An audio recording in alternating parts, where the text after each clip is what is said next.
Hey everybody, this is Diana Beringer, and I'm doing my capstone project on Edgar Snyder and Associates. The strategic issues that I would like to address for the firm are to find possible solutions for some revenue stream voids, as well as to be able to make recommendations as to how the firm can strengthen and maintain its competitive advantages of brand recognition and core competencies. The next two slides provide a high overview of the law firm industry. Despite continuous growth of the U.S. legal services market, there is an oversupply of lawyers relative to the number of jobs. While there is a growth for legal services, there is a decline in the legal services provided by traditional law firms due to technology and self-service legal advice via the internet. I've also highlighted here some of the trends that law firms will be experiencing this year in 2020. So what is meant by personal injury?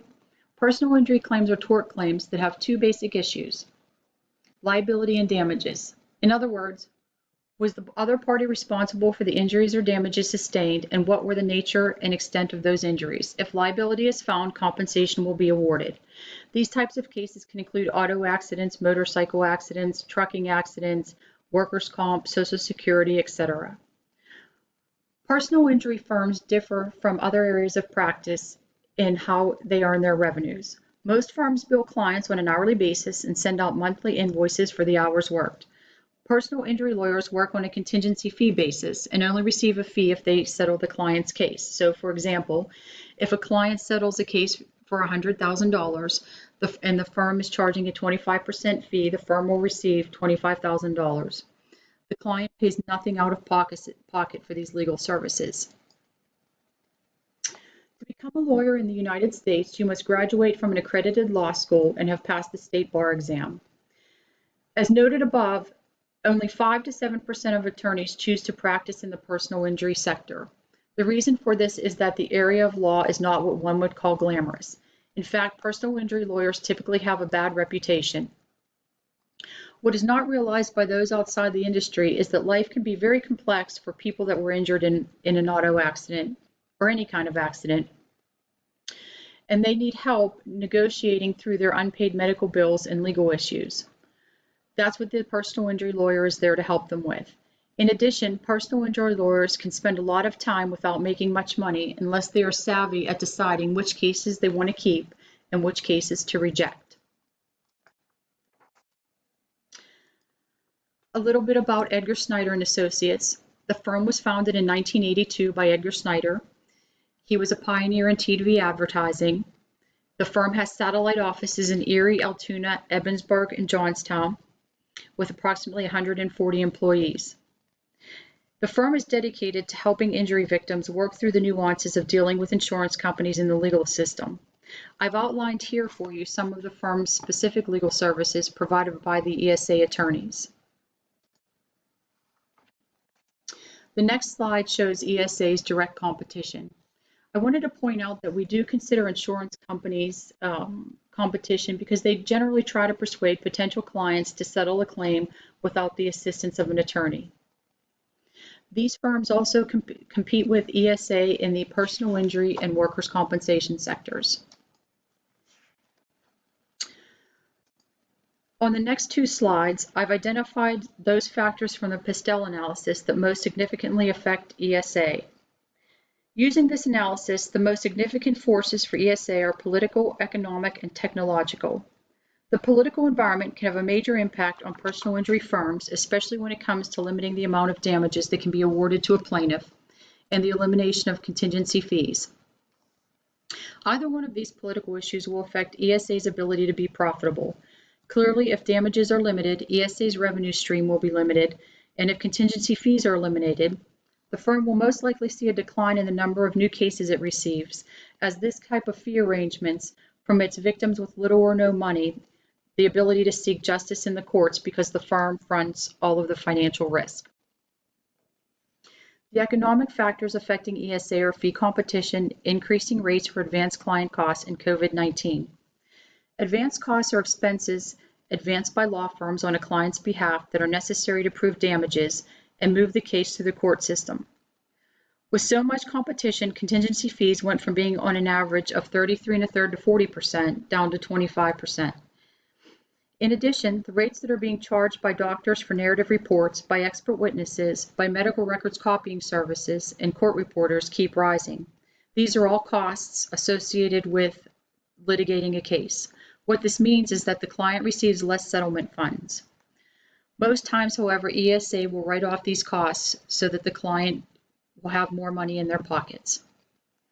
In the current economic downturn due to COVID-19, clients may want to settle their case for amounts in excess of its value, or they may jump the gun and settle a case for less than its value. Either way, this will affect ESA's cash flow and revenues.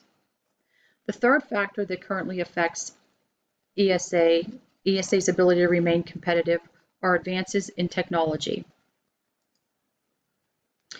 There is much debate on whether self-driving vehicles will cause more accidents or reduce the number of automobile accidents on the roads. Either way, there will be many uncertainties surrounding liability, which will force changes in current auto liability laws. The debate will be over whether liability is with the human or the vehicle's operating system. This opens up a whole new aspect to products liability cases for not only ESA, but all personal injury firms. Next, I have the Porter's 5 forces that I'd like to go through as it pertains to the firm. So the threat of entry is low. Differentiation is based on price and specialized practice areas, and there's no experience required to enter the industry, and the costs of doing so are minimal except for some advertising. In addition, scale is not important in this sector of the legal industry. You do not have to be a large operation to be successful. You just need the right type of case. For the legal industry, supplier power is talent. The legal industry has seen a growing surplus of talent, which leads to lower cost associates, staff, and contract lawyers, enabling law firms to adopt staffing models and alternative fee arrangements. This helps to provide predictability and efficiency for the client and greater profitability for firms. The buying power is high. Buying power has been the driver of many changes in the legal industry. Price sensitivity, discounting, and alternative fee arrangements are the evidence of the power of buyers. This comes with lower client loyalty and a willingness to change firms. The costs of doing so are low. The threat of substitutes. The threat of substitutes is high for the overall legal industry. However, in the PI sector, the threat of substitutes is medium. Many law firms are finding increased competition from accounting firms that are now offering legal services as clients prefer a one-stop destination. In the personal injury sector, the main threat of substitutes is the insurance company trying to persuade clients to forgo retaining an attorney. The competitive rivalry is high. The market force is still very powerful in the legal industry. The increase in mergers over recent years has eliminated some of the rivalries.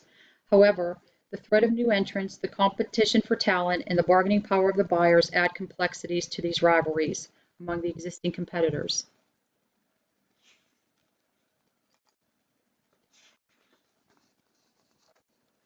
Next, I have the SWOT analysis. The SWOT analysis gives a great overview of ESA's position. ESA is a strong brand in the personal injury sector of the legal industry of Western Pennsylvania. The firm has the size, strength, and financial backing to support large complex cases and defend against the competition. Many other firms are not able to front significant costs on complex cases or attract the talent that ESA is able to attract. These strengths should be used to strengthen the firm's competitive advantage by expanding into other geographic areas, finding additional revenue streams in other areas of law, and enhancing the client experience with the firm. To mitigate the threats and weaknesses, the firm should become less risk adverse when determining the criteria for the cases which the firm will accept representation. The firm should also consider other revenue streams in addition to personal injury work that will alleviate any negative effects of pending tort reform. One thing to keep in mind here is that it's difficult for the Edgar Snyder to enter into adjacent areas of law under its current business model, as the firm's motto is, "There is never a fee unless we get money for you." So we really can't enter into any other area that would require client billing. Next, I'd like to go through ESA's core competencies. Edgar Snyder's true competitive advantage is its premier brand, all due to the firm's premier marketing strategy. The ESA brand is what makes the telephones ring, entices clients to choose our firm over the competition, and attracts top talent.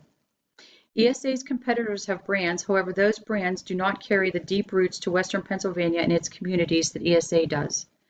No other law firm can claim to be the pioneer in legal advertising in Pittsburgh, which makes the brand rare and impossible to imitate. ESA's resources are organized to support this valuable resource. The firm has a significant marketing budget, with marketing expenses constituting 18 to 20% of gross revenues. Benchmark for this in personal injury firms is 10%. The firm prides itself in hiring only the top legal talent and support staff that fit the firm's culture and align with its mission and core values.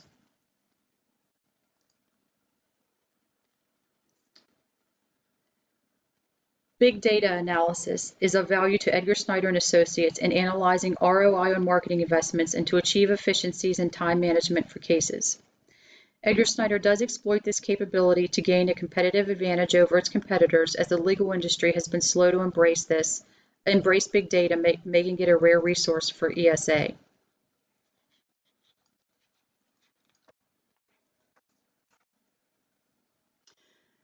Next, I'm going to provide a brief overview of in Edgar Snyder's internal organization.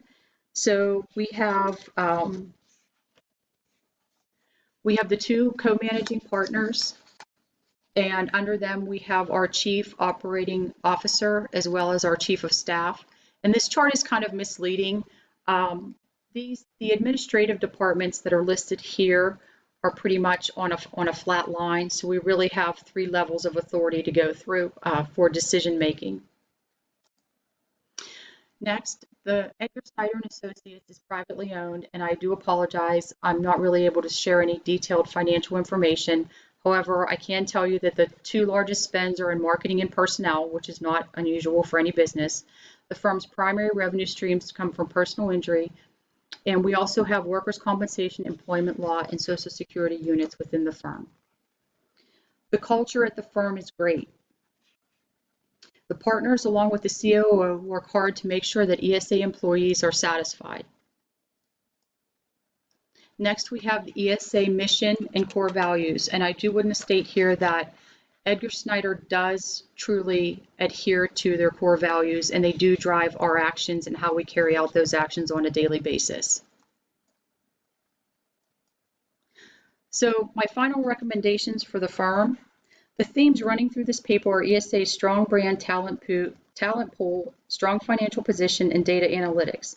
I based my recommendations for strengthening the firm's competitive advantage or competitive position and strategic growth options on the firm's use of these core competencies to continue to maintain its competitive advantage in the personal injury sector of the legal industry.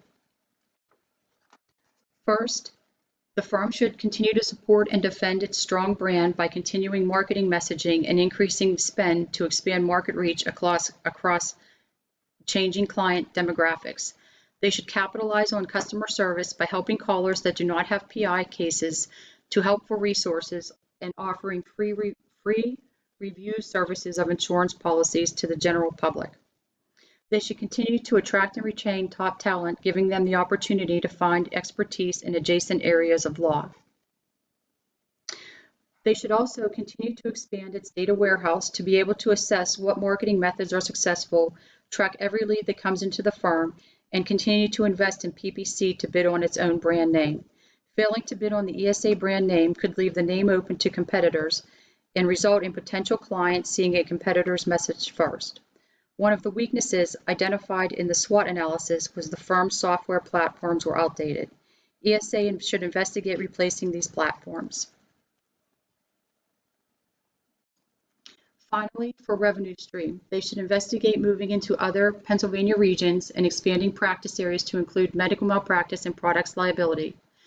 They should investigate pursuing acquisition of another personal injury firm, which would provide increased revenue streams and market share. They should have an attorney monitor the development in case law as it pertains to autonomous vehicles so that they can become an expert in this field when it does come to fruition. Finally, they should begin positioning themselves for potential buyout if the rules are changed and non-lawyers are permitted ownership in law firms by understanding the firm's worth and how best to leverage its competencies. That is the end of my presentation.